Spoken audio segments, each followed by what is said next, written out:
नमस्कार दोस्तों एवं नीट एस्पिरेंट। मैं सुमेर सुतार आपके लिए बॉटनी से संबंधित एक टॉपिक लेकर आया हूँ जिनका नाम है बीजांडन्यास।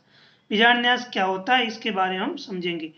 इसको समझने के लिए हमें पहले पता होना चाहिए कि पादपों के अंदर नर जनन अंग कहलाता है पुमंग, तो मादा जनन अंग कहलाएगा जायांग। जायांग बना होता है स्त्री केसर से। स्त्री केसर एक भी हो सकता है या एक से ज्यादा भी हो सकते। केवल एक स्त्री केसर को देखते हैं उसके तीन भाग पाए जाते हैं। एक का नाम है अंडाशय, दूसरी का नाम है वर्तिका और तीसरे का नाम है वर्तिकाग्र। ये पाए जाते तीनों स्त्री केसर के भाग। तीनों के अंदर जो स्त्री केसर का मुख्य भाग होता है वो अंडाशय होता है, और अंडाशय के भीतर कई संख्या में एक या एक से अधिक पाए जाते हैं बीजांड। एक भी हो सकता है, एक से अधिक भी पाए जाते हैं बीजांड। तो अंडाशय के भीतर बीजांड किस प्रकार लगे रहते हैं? अंडाशय के भीतर बीजांडों के लगे रहने का क्रम ही कहलाएगा बीजांड विन्यास या बीजांड न्यास। समझ में आ गया ना? बीजांड न्यास इंग्लिश में कहते हैं प्लेसेंटेशन। तो ये अपन को समझेंगे इनके कितने प्रकार होते हैं। नॉर्मली 11th क्लास के एनसीईआरटी में इनके 5 प्रकार दिए गए: सीमांत, स्तंभीय, भित्तीय, मुक्त स्तंभीय और आधारीय। ये इसके 5 प्रकार है। 5 में से अपने को याद रखना पड़ेगा कि 4 प्रकार में तो पाए जाते हैं एक से अधिक बीजांड, जबकि बाकी वाला केवल एक रहता है। एक के अंदर क्या पाया जाता है? केवल एक बीजांड। तो समझते हैं इसके बारे में।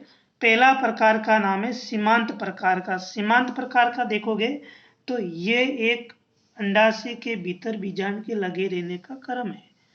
ये एक बीजांड, 2, 3, 4, मतलब एक से ज्यादा क्या है? बीजांड है। और बीजांड कहाँ लगे हुए हैं? इसकी सिवनी, ये वाली लेयर क्या है?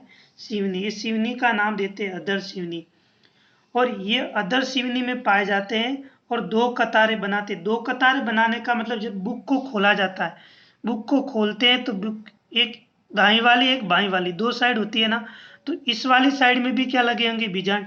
इस वाली साइड में भी क्या लगे होंगे? बीजांड। तो बीजांड कितने क्रम में लगे होंगे? 2 कतारों में बने होते हैं। और इसका एग्जाम्पल है मटर। मटर के अंदर आप सिवनी, एक सिवनी यानी अधर सिवनी पर पाए जाते हैं। एक से ज्यादा है, अरे एक से अधिक बीजांड है, तभी तो एक से अधिक बीज बन रहे हैं ना। और बीजांड की कतारें कितनी है? 2। पहली बात समझ में आ गई है ना। अब दूसरा इसका टाइप पढ़ेंगे जिनका नाम है स्तंभीय।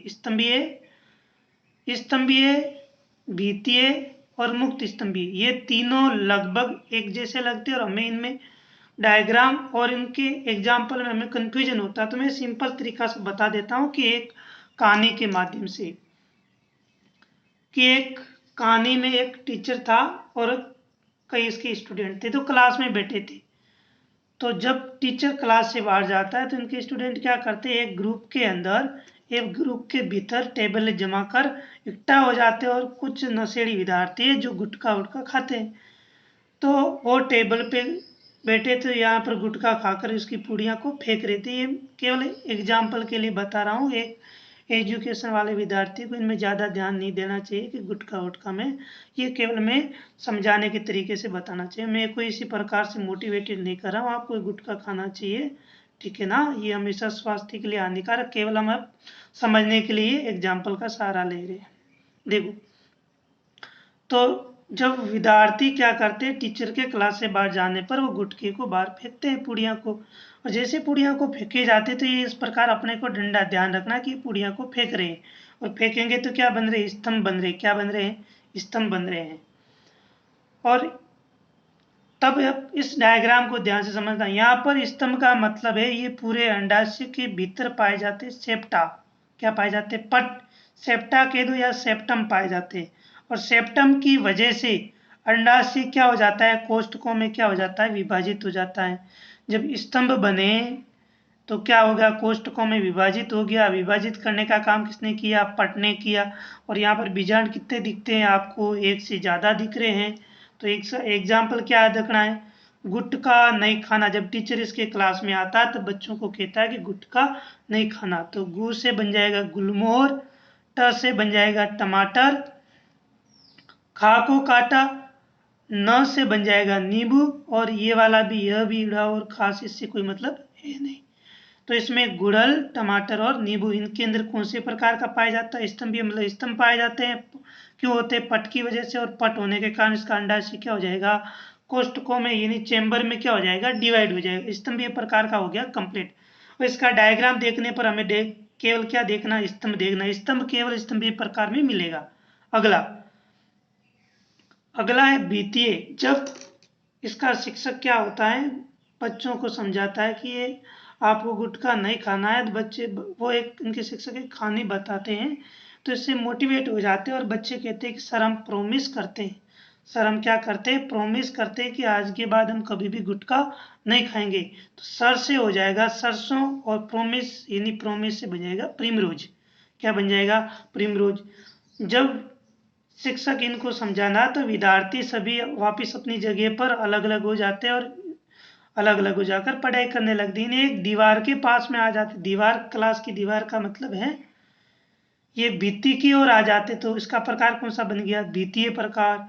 और एक बात इसमें ध्यान रखना, इसके अंदर कोई कोष्टक पाया नहीं जाता है, लेकिन परिपक्वन के दौरान एक आभासी कोष्ट पट बनने लगता है। इसके कारण अपने को दो कोष्टकीय दिखाई देता है, लेकिन वास्तव में होता नहीं है। वो केवल किसके कारण होता है? आभासी पट की वजह से। अगला इसका प्रकार है मुक्त स्तंभीय। मुक्त स्तंभीय को आप ध्यान रखना कि जब उसको शिक्षक को ये बच्चे कहते हैं कि सर हम प्रॉमिस करते हैं कि ये प्रॉमिस हम डेली के लिए करते हैं, डेली इसका ध्यान रखेंगे, तो डेली से याद रहेगा डायंथस। ये डायंथस किसका एग्जाम्पल है? मुक्त स्तंभीय। तो ऐसी अवस्था में जब ये प्रॉमिस कर देते तो फिर शिक्षक कहता आप आराम से बैठो, ग्रुप स्टडी करो, क्लास में बैठे आराम से पढ़ो, तो वही विद्यार्थी अपने टेबलों को पास में लाकर वापस आसानी से सेंटर में आ जाते हैं। केंद्रीय कक्षा में, यहाँ पर बीजांड कहाँ आ गए? केंद्रीय में आ गया। और कोई पट नहीं है, तो कोई कोष्टकों में विभाजित भी नहीं है, तो कहेंगे जीरो चेंबर, कोई कोष्टक नहीं है। और एक से अधिक, इसके अंदर एक से अधिक क्या पाए जाते हैं? बीजांड पाए जाते हैं। इसका एग्जाम्पल क्या है? डायंथस है। अगला और लास्ट प्रकार का है आधारी। आधारी में केवल याद रखना बाकी सभी के अंदर पड़े थे एक से अधिक बीजांड थे। आधारी में बीजांड कितना है? एक है। वो कहाँ पर लगा हुआ है? बीजांडासन। ये रहा बीजांडासन, इसके आधारीय भाग से लगा हुआ। इसका एग्जाम्पल दो याद रखना, सूरजमुखी और गेंदा। तो अपने को ये समझ में आ गई ना बात, ये तीनों में कंफ्यूजन होता है। तो तीनों का डायग्राम देखोगे तो पहले का डायग्राम में स्तंभ दिख रहे हैं तो स्तंभीय, दूसरे में भित्ति की ओर बीजांड दिख रहे भित्तीय, तीसरे में क्या हो रहा है? मुक्त स्तंभीय। मतलब ये दिखता तो कैसा है? स्तंभीय जैसे, लेकिन यहाँ पर इसके अंदर स्तंभ नहीं है। स्तंभीय जैसा दिखता है लेकिन स्तंभ नहीं है, तो नाम क्या देते हैं? मुक्त स्तंभीय। समझ में आ गया है ना? पट केवल किन में पाया जाता है? स्तंभीय में। तो कोष्टक भी किन में? स्तंभीय में। आभासी किसके अंदर है? भित्तीय। आभासी पट भित्तीय में। समझ में आ गया? चारों में से एक बीजांड केवल किसके अंदर पाया जाता है? आधारी। समझ में आ गई? Thank you. आपको बात समझ में आ गई हो तो